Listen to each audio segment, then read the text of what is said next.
I, the USSR had an alliance with France to protect Serbia from the Austro-Hungarians' attempts at expanding over the Balkan territory. During the war, they joined their ally France and Great Britain, and together they formed the Allied Powers. There were three main stages in World War I with the USSR, which were before the war, during the war, and after the war. At the beginning, the USSR was in good conditions. They didn't really get involved with other countries, and they had a fearful army. During the war, they had bad conditions. They were surrounded by the Central Powers, and the Allies had a difficulty to help the Gallipoli campaign.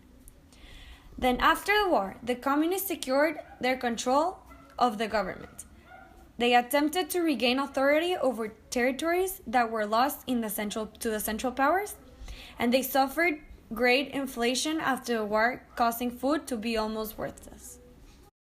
During World War I, ethnic minorities were not allowed to follow their religious practice, and because men left to war, women had to work in the industry, with less pay than men, and violence and sexual harassment towards them increased.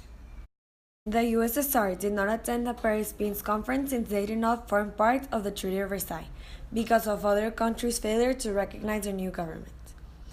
During this time, they were in a civil war between the Red and White Army. After the war, the Communist Bolsheviks took control over the government, which meant no more monarchy. The USSR joined World War II in the summer of 1942 on the side of the Allied powers. After Germany and USSR made the Molotov-Ribbentrop Pact, which stated a division of Poland, Germany didn't care about the pact and invaded Poland without telling the USSR. So the USSR invaded Poland a few days later, but peace between the two countries still remained, until Germany invaded the USSR by surprise. The Germans didn't win the battle in Russia because winter got to them, so they had to retreat. But after the death of many Germans, it was one of the bloodiest battles of World War II. USSR was part of the Warsaw Pact. They want to spread the communism. USSR was involved in the Balfour Rebellion, and the USSR had to later pull out due to an economic crisis. USSR was then dissolved in December 26, 1991. After the dissolution, they went through a financial crisis, and the USA did not help the USSR with the Marshall Plan. During the 20th century, there were three prominent totalitarian regimes: the Nazis in Germany, fascism in Italy, and communism in the USSR and China.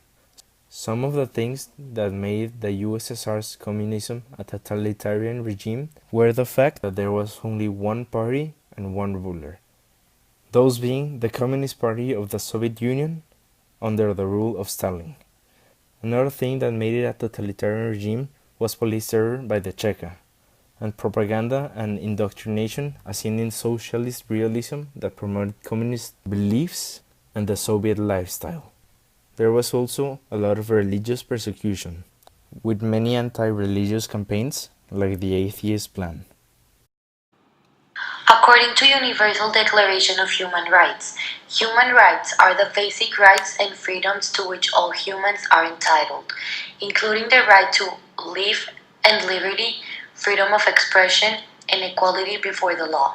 Social, cultural, and economic rights, including the right to participate in culture, the right to food, the right to work, and the right to education.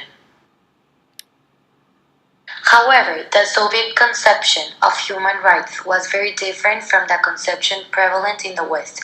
According to the Western legal theory, it is the individual who is the beneficiary of human rights which are to be asserted against the government. But Soviet law claimed the opposite. The Soviet state was considered as a source of human rights. Therefore, Soviet legal system regarded law as an arm of politics and courts as agencies of the government. Extensive extrajudiciary powers were given to the Soviet secret police agencies. The regime abolished Western rule of law, civil liberties, protection of law, and guarantees of property, which were considered as example of bureaucratic morality by the Soviet law theorists such as Andrei Pishinsky. According to Vladimir Lenin, the purpose of socialist courts was not to eliminate terror, but to sustain it and legitimize in principle.